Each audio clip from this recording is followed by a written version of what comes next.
नमस्कार। आज हम एक बहुत ही दिलचस्प सफर पर निकलने वाले हैं।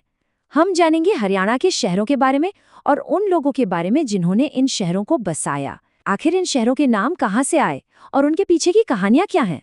चलिए पता लगाते हैं। कभी सोचा है किसी शहर का नाम क्या सिर्फ एक नाम होता है या इसके पीछे कोई गहरा मतलब भी छिपा हो सकता है?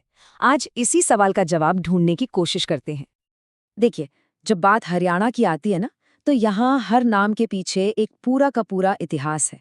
ये नाम हमें उन वीरों, राजाओं और संतों की दुनिया में ले जाते हैं जिनकी कहानियां आज भी जिंदा हैं। तो चलिए शुरू करते हैं अपनी यात्रा। सबसे पहले चलते हैं उस दौर में जिसकी गूंज आज भी सुनाई देती है, महाभारत का युग।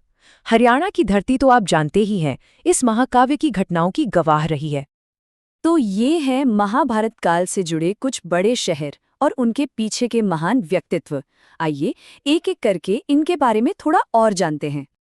सबसे पहले बात करते हैं कुरुक्षेत्र की। इसका नाम कुरुवंश के पूर्वज राजा कुरु के नाम पर रखा गया है। जी हाँ, ये वही भूमि है जहाँ धर्म की स्थापना के लिए इतिहास का सबसे बड़ा युद्ध लड़ा गया था। अगला नाम है करनाल।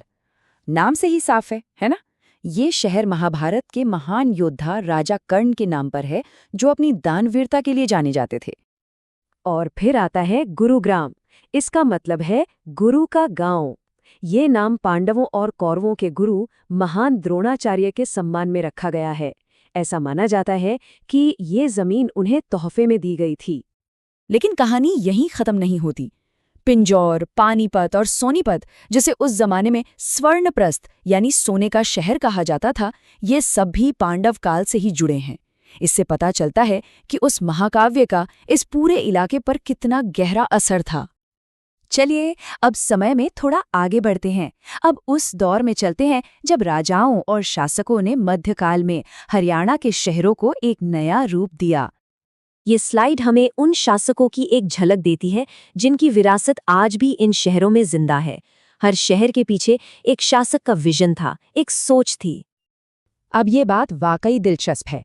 फिरोज शाह तुगलक का योगदान देखिए। उन्होंने सिर्फ हिसार ही नहीं बसाया, बल्कि फतेहाबाद की स्थापना भी की। मतलब एक ही शासक ने इस इलाके पर अपनी दोहरी छाप छोड़ी। और ये लिस्ट यहीं नहीं रुकती। थानेसर को महान राजा हर्षवर्धन ने बसाया। रेवाड़ी की स्थापना राव रावाजी ने की। महेंद्रगढ़ का नाम राजा महेंद्र सिंह के नाम पर है और नारनौल का नाम नारसिंह से जुड़ा है। ये नाम हमें उस समय के शाही वंशों की याद दिलाते हैं।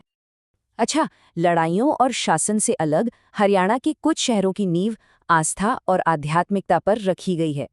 चलिए अब उन शहरों को देखते हैं जिनका नाम संतों और ऋषियों के नाम पर पड़ा। जैसे कि कैथल। इस शहर का नाम प्राचीन वैदिक ऋषि कपिल मुनि के नाम पर रखा गया है। ये शहर ज्ञान और आध्यात्मिकता की एक बहुत पुरानी विरासत को संजोए हुए है।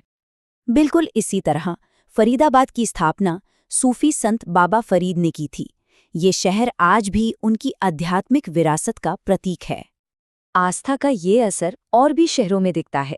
जींद का नाम जयंत देवी के नाम पर है, भिवानी का नाम रानी भिवानी देवी के नाम पर, और सिरसा का नाम एक पौराणिक मान्यता सरसाई से जुड़ा हुआ है। तो हमने बहुत सारे नामों और उनकी कहानियों के बारे में बात की।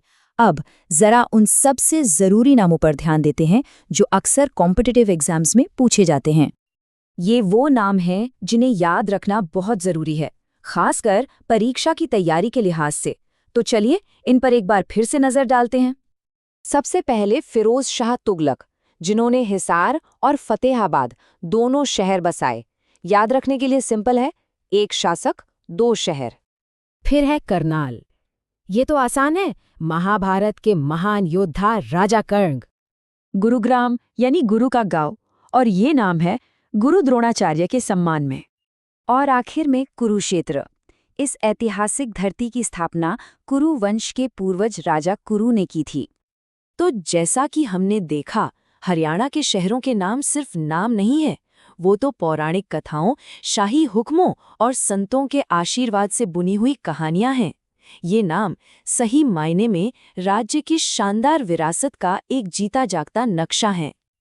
और ये सब हमें एक आखिरी सवाल पर लाकर छोड़ता है, क्या हमारे अपने शहर के नाम के पीछे भी ऐसी कोई दिलचस्प कहानी छिपी हो सकती है? कभी सोचा है इस बारे में?